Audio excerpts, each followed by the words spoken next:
पुरुषोत्तम वंदे अहम तमशेष कारण परम रामाक्षमी सम हरिम शांताकारं भुजगशयनं पद्मनाभं सुरेशं विश्वाधारं सरिस्वरणं मेघवर्णं शुभांगं लक्ष्मीकान्तं कमलनयनं योगवृद्ध्यानगम्यं वंदे विष्णुं वैभवहरं सर्वलोकैकनाथम्।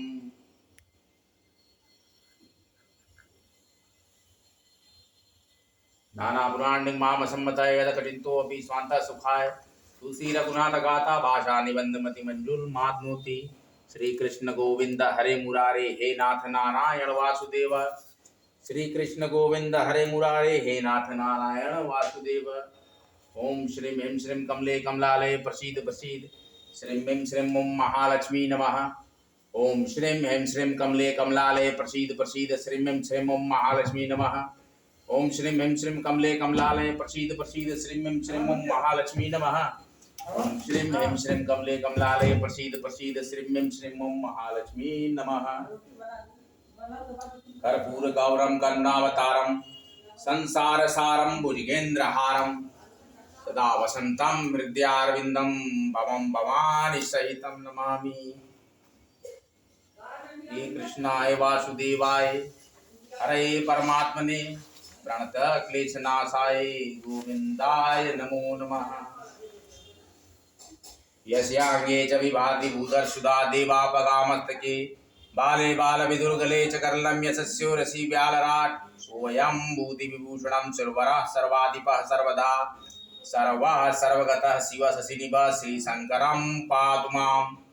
जिनकी गोद में हिमाचल सुता पार्वती जी, मस्तक पर गंगा जी, ललाट पर तृतीया का चंद्रमा, कंठ में हलाहल विष एवं वक्ष स्थल पर सर्पराज से जी सुशोभित हैं। वे भस्म से विभूषित देवताओं में श्रेष्ठ सर्वेश्वर भक्तों के पाप नाशक सर्वव्यापक कल्याण रूप चंद्रमा के समान शुभ्रवर्ण श्री शंकर जी सदा मेरी रक्षा करें। प्रसन्नतां यान गता विगेत तस्थान ममले वनवास्तुकृतः मुखाम्बुज श्री रघुनंदस्य में सदा सुषा मंजुल मंगलम प्रदाम। रघुकुल को आनंद देने वाले श्री रामचंद्र जी के मुखार बिंदु की जो शोभा राज्याभिषेक की बात सुनकर न तो प्रसन्नता को प्राप्त हुई अनव वनवास के दुख से मलिन ही हुई। वह मुख कमल की छवि मेरे लिए सदा सुंदर मंगलों की देने वाली हो।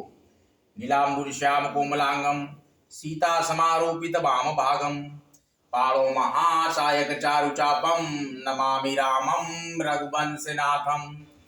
नीले कमल के समान श्याम और कोमल जिनके अंग हैं, श्री सीता जी जिनके वाम भाग में विराजमान हैं, जिनके हाथों में क्रमशः अमोघ बाण और सुंदर धनुष हैं, उन रघुवंश के स्वामी श्री रामचंद्र जी को मैं नमस्कार करता हूँ। श्री गुरु चरण सरोज रज निज मन मुकुर सुधारी वरनउ रघुवर विमल जसु जो दायक फलचारी। श्री गुरु जी के चरण कमलों की रज से अपने मन रूपी दर्पण को साफ करके मैं श्री रघुनाथ जी के उस निर्मल यश का वर्णन करता हूँ जो चारों फल को अर्थात धर्म अर्थ काम मोक्ष को देने वाला है। श्री राम जय जय राम।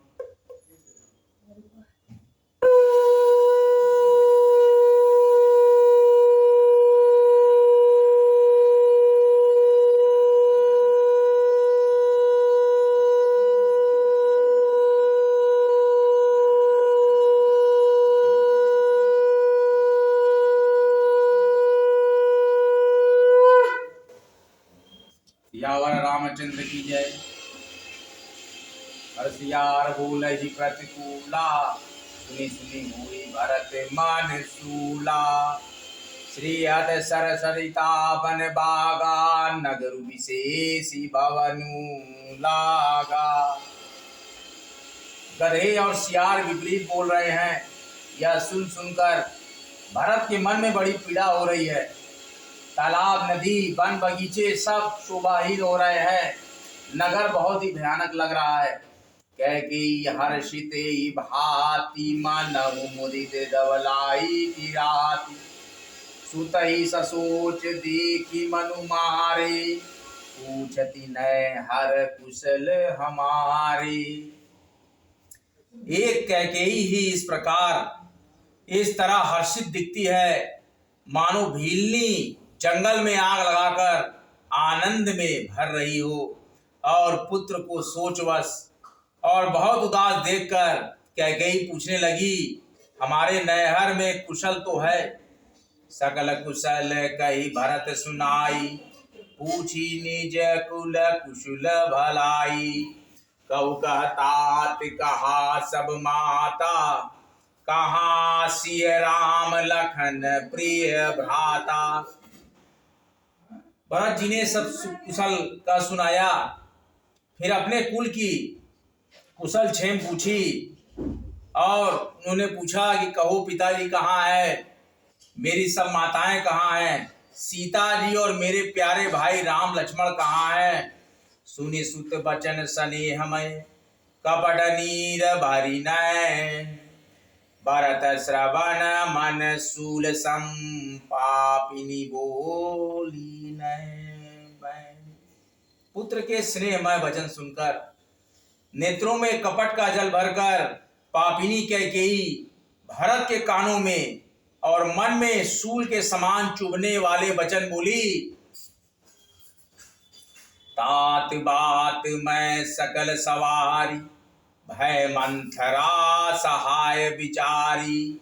कछुक काज विधि बीच बिगारे, भूपति सुरपति पुर पगुधारे। हे तात, मैंने सारी बात बना ली थी, बेचारी मंथरा सहायक हुई, पर विधाता ने बीच में जरा सा काम बिगाड़ दिया, ऐसा कि राजा देवलोक को पधार गए हैं।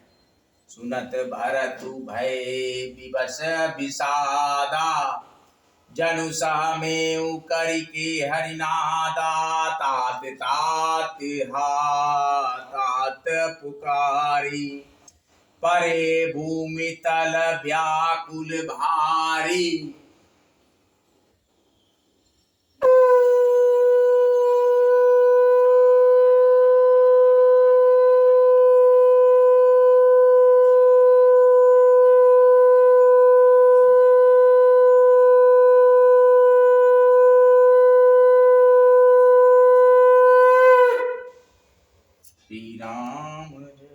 भरत ये सुनते ही विषाद के मारे बेहाल हो गए, मानो सिंह की गर्जना सुनकर हाथी साम गया हो।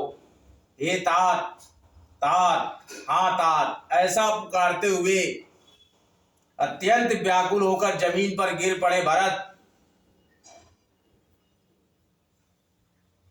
चलत न देखन पायउ तो ही, तातिन राम ही सौंपेहु मोही। बहुरी धीर धरि उठे सभारी, कहू पितु मरन हेतु महतारी। और भरत इस प्रकार विलाप करने लगे, हे तात, मैं आपको स्वर्ग के लिए चलते समय देख भी न सका, आप मुझे श्री राम जी को सौंप भी नहीं गए। फिर धीरज धरकर भरत संभल कर उठे और बोले, माता पिता के मरने का कारण तो बताओ। सुनि सुत बचन कहति कैकेयी, मरमु पाछि जनु माहुर देई। आदि उते सब आपनि करनी, कुटिल कठोर मुदित मन बरनी। पुत्र का वचन सुनकर कैकेयी कहने लगी, मानो मर्म स्थान को पाँचकर अर्थात चाकू से चीरकर उसमें जहर भर रही हो। कुटिल और कठोर कैकेयी ने अपनी सब करनी शुरू से अंत तक बड़े प्रसन्न मन से सुना दी। भरत ही बिसरे पितु मरन, सुनत राम बन गौन। हे तू अपन पहुँचानी जिय थकित रहे धरि मौन। श्री रामचंद्र जी का वन जाना सुनकर भरत जी को पिता का मरण भूल गया और हृदय में इस सारे अनर्थ का कारण अपने को ही जानकर वे मौन होकर स्तंभित रह गए और उनकी बोली बंद हो गई और भरत सन्न रह गए। बिकल बिलो की सूतई समझावती, मनहु जरे पर लोनु लगावती। तात राव नहीं सोचै जोगु, बिड़ई सुकृत जसु की नहे भोगु। पुत्र को व्याकुल देख कर कैकेयी समझाने लगी, मानो जले पर नमक लगा रही हो। और कैकेयी बोली कि हे तात, राजा सोच करने योग्य नहीं है। उन्होंने पुण्य और यश कमाकर उसका पर्याप्त भोग किया है। जीवत सकल जन्म फल पाए, अंत अमर पति सदना सिधाए। असनुमानी सोच परिहरहु, सहित समाज राजपुर करहु। जीवन काल में